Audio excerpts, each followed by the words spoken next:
మామిడి ఇది మనకి చిత్తూరు, తిరుపతి, అన్నమయ్య జిల్లాల్లో దాదాపుగా 5.5 లక్షల మెట్రిక్ టన్నులు ఉత్పత్తి జరిగింది. ఇదంతా ప్రాసెసింగ్ రకమే.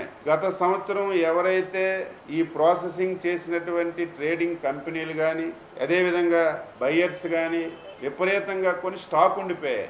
దీనివల్ల ఈ సంవత్సరం కొనడానికి ఇబ్బంది పడుతున్నారు. దీంతో పాటుగా కేంద్ర ప్రభుత్వం కూడా ఈ ట్యాక్సెస్ విపరీతంగా పెంచడం వల్ల అనేక ఇబ్బందులు వచ్చాయి. దాని మీద కూడా ముఖ్యమంత్రి గారు ప్రత్యేకంగా కేంద్ర ప్రభుత్వంతో సంప్రదింపులు జరుపుతున్నారు. అయితే ఈ సంవత్సరం మామిడి రైతులు ఆందోళన చెందుతున్నారు. ప్రతిరోజు మీడియాలో వస్తుంది, సోషల్ మీడియాలో వస్తుంది.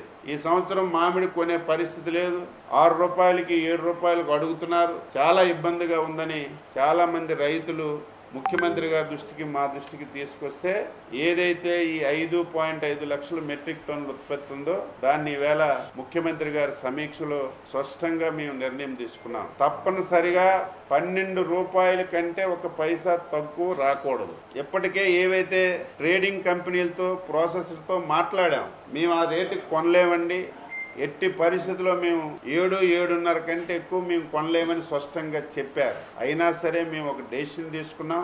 కంపల్సరీగా ట్రేడింగ్ కంపెనీలు ప్రాసెసర్స్ 8 రూపాయలకు కొనాలి, పూర్తిగా వారి బాధ్యత తీసుకోవాలి. మిగిలినటువంటి 4 రూపాయలు రాష్ట్ర ప్రభుత్వం భరించడానికి ఈరోజు ఒక నిర్ణయం తీసుకున్నాం. అంటే ఒక కేజీ 12 రూపాయలకి తక్కువ లేకుండా మన దగ్గర ఉన్నటువంటి 5.5 లక్షల మెట్రిక్ టన్నులు మామిడిని కొనాలని చెప్పి నిర్ణయం చేశాం. కేజీకి 8 రూపాయలు ప్రాసెసింగ్ కంపెనీ వాళ్ళు, ట్రేడింగ్ వాళ్ళు ఇస్తారు. మిగిలినటువంటి 4 రూపాయలు రాష్ట్ర ప్రభుత్వమే నేరుగా రైతుల అకౌంట్కి ఇవ్వడానికి నిర్ణయించాం.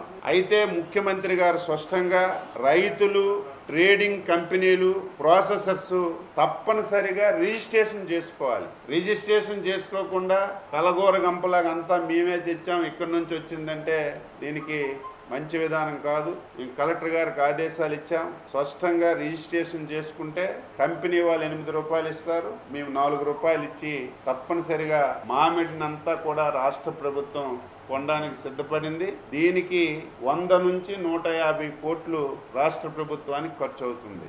అంటే ఎప్పుడూ లేదు, ఒక పంట ధర తగ్గేటప్పుడు ప్రభుత్వమే డబ్బులు ఇచ్చి రైతుకు నష్టం లేకుండా కొన్నటువంటి పరిస్థితి ఇంతవరకు ఎప్పుడూ లేదు. ఈరోజు నల్ల బెర్లీకి కానీ ఈరోజు మామిడికి కానీ ఒక నిర్ణయం తీసుకున్నాం.